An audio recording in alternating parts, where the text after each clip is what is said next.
Welcome to జనం మాట. నేను మీ చంద్ర. రాష్ట్ర రాజకీయాలు వేడెక్కాయి. ఎంతగా వేడెక్కాయంటే ఇంకొక నెల రోజుల్లో రాజకీయ రంగ ప్రవేశానికి తెరపడుతున్న నేపథ్యంలో ఖచ్చితంగా అన్ని పార్టీలు యాక్టివ్ అయిపోయి ఈ పక్క వచ్చి వైఎస్ఆర్ కాంగ్రెస్ పార్టీ సింగిల్గా వస్తుంటే అటువైపు టీడీపీ, జనసేన, బీజేపీ పొత్తుతో వస్తుంది. ఇదే నేపథ్యంలో అందరూ కాపు సామాజిక వర్గం అంతా ఏమనుకున్నారు, జనసేన పవన్ కళ్యాణ్ గెలిపించుకొని తన సామాజిక వర్గానికి చెందిన వ్యక్తిని ముఖ్యమంత్రిని చేసుకోవాలని చెప్పి కక్ష కట్టుకొని కసిగా పనిచేశారు. అయితే కాపు నేతల్లో ఉన్న కసి మాత్రం జనసేన అధినేత పవన్ కళ్యాణ్లో లేకపోయింది.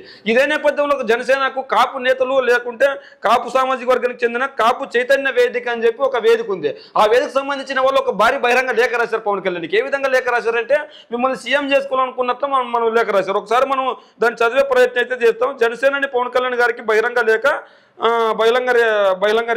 రాష్ట్ర రాజకీయాల్లో ఉండాలి, భవిష్యత్తులో మీరు సీఎం కావాలి, రాష్ట్ర రాజకీయాల్లో మీరు ఉండాలి, భవిష్యత్తులో ముఖ్యమంత్రి కావాలని చెప్పారు. అయితే కాపు నేతల్లో ఉన్న కసి పవన్ కళ్యాణ్లో ఏమైంది అంటే జగన్మోహన్ రెడ్డి గారు పవన్ కళ్యాణ్ ఇంచుమించు ఒకేసారి పార్టీ పెట్టారు. అంటే జగన్మోహన్ రెడ్డి గారు పవన్ కళ్యాణ్ గారు ఇంచుమించు 2014 ఎన్నికల్లో పార్టీ పెట్టి బహిరంగ ఎన్నికలకు వచ్చారు. ఆ నేపథ్యంలో బహిరంగ ఎన్నికలకు వచ్చిన పవన్ కళ్యాణ్ ఖచ్చితంగా కొన్ని సీట్లైనా తీసుకొని కాపు సామాజిక వర్గాన్ని గెలిపించుకుంటే కొద్దిగా మర్యాదగా ఉండేది. ఆ మర్యాదను పక్కన పెట్టి బేసరెత్తుగా టీడీపీ అధినేత చంద్రబాబు నాయుడు గారికి ఆ రోజు మద్దతు తెలిపాడు. మద్దతు తెలిపితే ఖచ్చితంగా ఏమైంది, మీకు ఖచ్చితంగా సముచిత న్యాయం కల్పిస్తాం, కాపులకు రిజర్వేషన్ ఇస్తాం, కాపులను పెద్దపీట వేస్తాం, కాపులను బీసీలో చేరుస్తాం, లేదంటే 5% రిజర్వేషన్ తీసుకొని వస్తామని చెప్పేసి చంద్రబాబు నాయుడు గారు చెప్పారు. అదంతా కాపు నేతలు, కాపు ఉద్యమకారులంతా నమ్మి చంద్రబాబు గారికి మద్దతు తెలిపారు. ఇదే నేపథ్యంలో ముద్రగడ పద్మనాభం గారు మాకు రిజర్వేషన్ కేటాయిస్తామని చెప్పి మరి రిజర్వేషన్ కేటాయిస్తామని చెప్పిన మీరు ఎందుకు కేటాయించలేదని చెప్పి కిర్లంపూడిలో ఆయన ధర్నాకు దిగారు. ధర్నాకు దిగితే అతనిపై కేసులు పెట్టారు. కేసులు పెట్టి అక్రమంగా హింసించారు. ముద్రగడ పద్మనాభాన్ని కావచ్చు, ఆయన ఫ్యామిలీని కావచ్చు, అతని కుమారుని కావచ్చు, అతని కోలని కావచ్చు, ముద్రగడ పద్మనాభం గారి భార్యని కావచ్చు, ప్రతి ఒక్కరిని హింసించారు. హింసించి ఖచ్చితంగా కక్షపూరితంగా వ్యవహరించారు. పవన్ కళ్యాణ్ కూడా నోరెత్తి మాట్లాడలేదు. ఈ రోజు ముద్రగడ పద్మనాభం గారు ఆ పార్టీ ఉంటే ఒకలా, ఈ పార్టీ ఉంటే ఒకలా మాట్లాడుతున్నారని చెప్తున్నారు. మీరు కూడా ప్రశ్నించడానికి పార్టీ పెట్టిన మీరు వైఎస్ఆర్ కాంగ్రెస్ పార్టీ అధికారంలో ఉంటే ఒకలా, టీడీపీ పార్టీ అధికారంలో ఉంటే మరోలా మాట్లాడుతున్నారు. 24 ఎమ్మెల్యే స్థానాలు తీసుకున్న మీరు నన్ను ఎవరు ప్రశ్నించొద్దు, నేను మాత్రమే ప్రశ్నిస్తానంటే అలా కుదరదు. ఈ రోజు బహిరంగ లేఖ ఏం రాశారు కాపు నేతలు అంటే మీరు రాష్ట్ర రాజకీయాల్లో ఉండాలి, అదే నేపథ్యంలో మీరు ముఖ్యమంత్రి కావాలని అంటున్నారు. అంటే ప్రజలకు, కాపు ఉద్యమకారులకు, కాపు నేతలకు ఉన్న బలమైన కోరిక మీకు ఎందుకు లేకుండా పోయింది? 24 స్థానాలు తీసుకొని ఏ విధంగా మీరు ముఖ్యమంత్రి కాగలుగుతారు? 24 స్థానాలు తీసుకొని ఏ విధంగా టీడీపీ పార్టీని కట్టడి చేయగలుగుతారు? 24 స్థానాలు తీసుకొని ఏ విధంగా జగన్మోహన్ రెడ్డి గారిని రాజకీయాల్లో లేకుండా చేయగలుగుతారు? అంటే ఈ రోజు ఇప్పటి వరకు 2 సామాజిక వర్గాలకు అత్యధిక సార్లు ముఖ్యమంత్రి కావాల్సి వస్తున్నాయి. ఉమ్మడి ఆంధ్రప్రదేశ్లో కావచ్చు, విడిపోయిన ఆంధ్రప్రదేశ్లో కావచ్చు. మరి ఈ నేపథ్యంలో మరి ఆ రెండు సామాజిక వర్గాలకి ముఖ్యమంత్రిగా అవుతున్నారు. 3వ వర్గం బలమైన వర్గం, ఆర్థికంగా బలంగా ఉంది, అన్ని శాఖల్లో ఉన్నారు, మరి లీడర్లు ఉన్నారు, 70 నుంచి 75 స్థానాలు ప్రభావం చూపగలుగుతాం. మరి మనం ఎందుకు ముఖ్యమంత్రి కాలేమని కసిగా చాలా మంది పనిచేస్తున్నప్పటికీ మీరు ఎవరు నన్ను ప్రశ్నించొద్దు అంటున్నారు. మనం అయ్యా గౌరవనీయులైన పవన్ కళ్యాణ్ గారికి నమస్కారం, మీరు మాకు దైవంతో సమానం అంటున్నారు. అంటే ఎంతగా పవన్ కళ్యాణ్ని పొగుడుతున్నారో మనం చూడొచ్చు. కాపులందరికీ మీరు ప్రాతినిధ్యం వహిస్తున్నారని, కాపులందరికీ మీరు ప్రగతిని వహిస్తున్నాం, మనసా వాచ కర్మన మేము విశ్వసిస్తున్నాం, అయినా కూడా ఆయన అలాంటి పరిస్థితి కనబడట్లేదు అని చెప్పేసి వాళ్ళ అభిప్రాయం. అందుకే మిమ్మల్ని సీఎంగా చూడాలని మేమంతా కళలు కంటున్నాం, ఆ కళను సాకారం చేసుకోవడానికి మేము ప్రయత్నిస్తున్నాం అనుకుంటూ రాశారు. చెప్పిన మాటలు మా నమ్మకాన్ని మరింత బలపరిచే, బడుగు బలిగిన వర్గాలకు కాపులంతా ఉన్నత స్థితికి తీసుకురావాలని మీరు ఇచ్చిన మాట ఏమైంది అంటే బడుగు బలిగిన వర్గాల వారిని కావచ్చు, కాపులను కావచ్చు, ఉన్నత స్థితికి తీసుకొని రావాలన్న మాట ఏమైంది? మీరు ముఖ్యమంత్రి ఎందుకు కాలేకపోతున్నారు? జగన్మోహన్ రెడ్డి గారు ఒకసారి ప్రధాన ప్రతిపక్ష నేతగా ఎదిగారు, ఇంకోసారి అధికార పక్ష పార్టీగా అవతరించింది. వాడు మూడోసారి ఎన్నికలకు వెళ్ళిపోతుంది. వైఎస్ఆర్ కాంగ్రెస్ పార్టీ ఏర్పడిన తర్వాత మన సమైక్య ఆంధ్ర రాష్ట్ర విడిపోయి ప్రత్యేక ఆంధ్రప్రదేశ్ కావచ్చు, ప్రత్యేక తెలంగాణ వచ్చిన తర్వాత మరి 3వ ఎన్నికలు రాబోతున్న తరుణంలో జగన్మోహన్ రెడ్డి గారు మరొకసారి అధికారం చేపట్టుకోవడానికి సిద్ధంగా ఉంది, లేదంటే ప్రధాన ప్రతిపక్ష నేతగా ఎదగడానికి అవకాశం ఉంటుంది. ఎందుకంటే అన్ని పార్టీలు ఒకవైపు, జగన్ కూడా ఒకవైపు ఉన్నారు కదా. ఈ రోజు జగన్మోహన్ రెడ్డి గారిని గతించడం ఎవరి వల్ల అవుతుంది? అయితే సీఎం అవుతాడు, లేదంటే ప్రధాన ప్రతిపక్ష నేతగా అవుతాడు. మరి నీ పరిస్థితి పవన్ కళ్యాణ్. మరి ఈ రోజు కాపు నేతలంతా నిన్ను ప్రశ్నిస్తున్నారు, ఏ విధంగా మరి నువ్వు ఎందుకు సీఎం కాలేకపోతున్నావు, నువ్వు ఎందుకు ప్రజల కోసం పనిచేయలేకపోతున్నావు అంటున్నారు. అయితే ఖచ్చితంగా జగన్మోహన్ రెడ్డి గారు ప్రజల కోసం ప్రజాపాలన, సంక్షేమ పాలన అందిస్తున్నారు కాబట్టి 3వ ఎన్నికలకు వెళ్ళిపోతున్నాడు. 3వ కూడా సింగిల్గా వస్తాను, సిద్ధంగా ఉన్నాను, మీరు సిద్ధమైన కార్యకర్తలను కూడా పిలుపునిస్తున్నారు. ఈ నేపథ్యంలో పవన్ కళ్యాణ్కి ఎందుకు అన్నారు? మరి చంద్రబాబు కష్టాల్లో ఉన్నారు, ఆదుకోవాలని మీరంటే అవును, నిజంగానే కష్టంలో ఉన్న మనిషిని ఆదుకోవడం మానవత్వం అని మేమంతా అనుకున్నాం. అంటే చంద్రబాబు నాయుడు గారు అది ఆ కష్టాల్లో ఉన్నాడు, ఆదుకోవాలన్నప్పుడు నిజంగా కష్టాల్లో ఉన్న ఏ వ్యక్తినైనా ఆదుకోవాలని మేము అనుకున్నామన్నారు.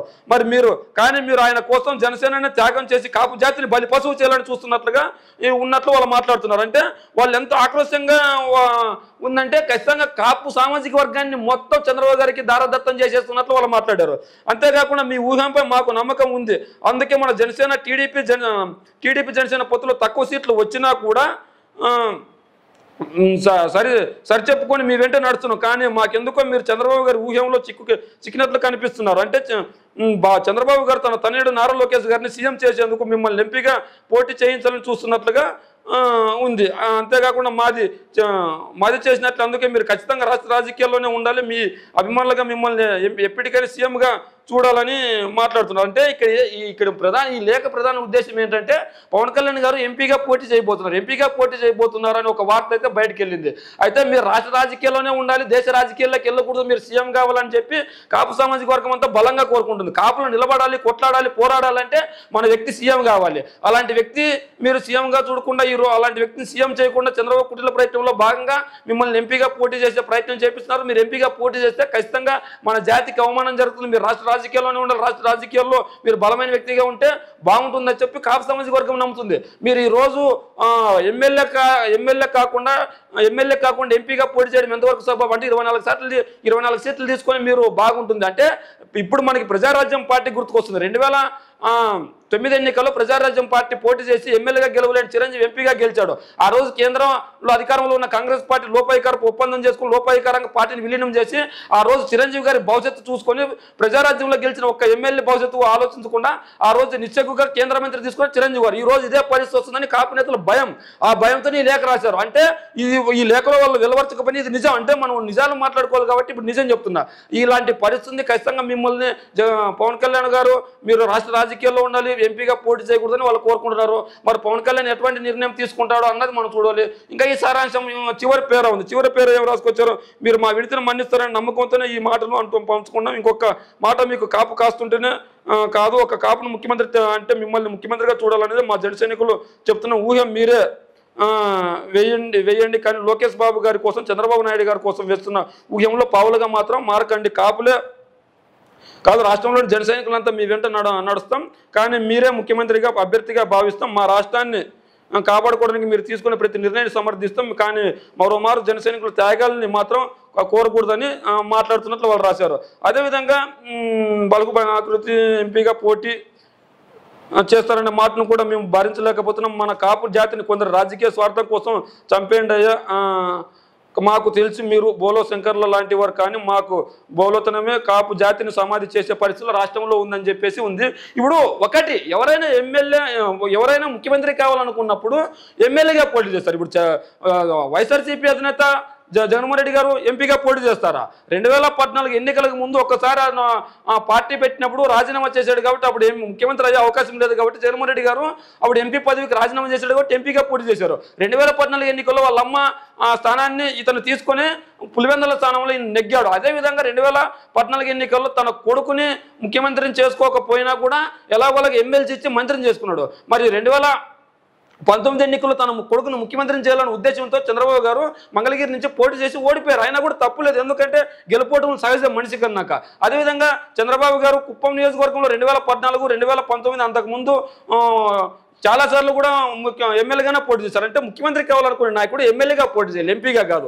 ఎంపీగా పోటీ చేస్తే మనకి కేంద్రంలో పట్టు సాధించుకోవచ్చు, మనకి బలం ఉంటే ప్రధానమంత్రి కావచ్చు. మనకి ఎలాగంత బలం లేదు కాబట్టి ప్రధానమంత్రి అయ్యే అవకాశం అంత సినిమానే లేదు మనకి. మరి అలాంటప్పుడు ప్రధానమంత్రి కోసం పదవి కోసం కాకుండా మన ముఖ్యమంత్రి పదవిని ఎందుకు వదులుకుంటున్నట్లు? మరి జనసేన అధినేత పవన్ కళ్యాణ్కి ఎందుకు ముఖ్యమంత్రిగా కావాలని లేదు? అంటే జనసేన పార్టీ జన సైనికులను కాపు సామాజిక వర్గాన్ని మరొకసారి బలిపీఠం చేసేదానికి పవన్ కళ్యాణ్ సిద్ధంగా ఉన్నాడని ఈ తేటితల్లో నిర్ణయాలను చూస్తే తెలుస్తుంది.